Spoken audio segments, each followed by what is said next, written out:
మేఘాల గూడు కనుగొన్న పిల్లి ఆకాశంలో ఏమేమి దాగి ఉంటాయో ఎప్పుడైనా ఆలోచించారా? ఇదిగో ఒక చిన్న పిల్లి పిప్ గురించిన అందమైన కథ.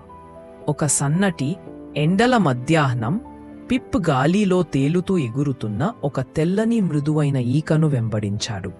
ఆ ఈక పైకి పైకి ఎగిరింది. పిప్ కూడా ఆసక్తిగా దాని వెంట ఎక్కసాగాడు.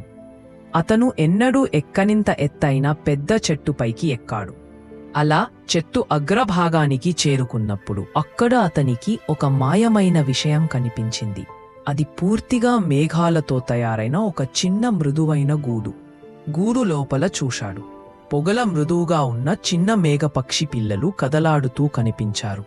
వాటికి శబ్దం రాదు, కాని అవి మెల్లగా చిలకడంలాగా నోరు తెరిచాయి. పిప్ వాటి పక్కన మృదువుగా చేరి కూర్చుని ఆ పిల్లలికి ఓ సాఫ్ట్ పర్లాలి పాట పాడాడు. కొద్దిసేపటికి మాయగాలి అమ్మ వచ్చేసింది. అది ఒక సాంత్వనకరమైన తేలికైన గాలిగా అనిపించింది.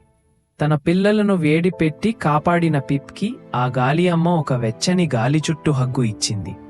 తర్వాత పిప్పి చెట్టు దిగువకు జారుతూ దిగి వచ్చాడు. అతని చిన్న హృదయం ఒక మేఘంలా మృదువైన రహస్యంతో నిండిపోయింది. చూసినందుకు ధన్యవాదాలు. టైనీ టాడ్లర్ టైమ్స్ ఛానల్కి తప్పక సబ్స్క్రైబ్ చేయండి.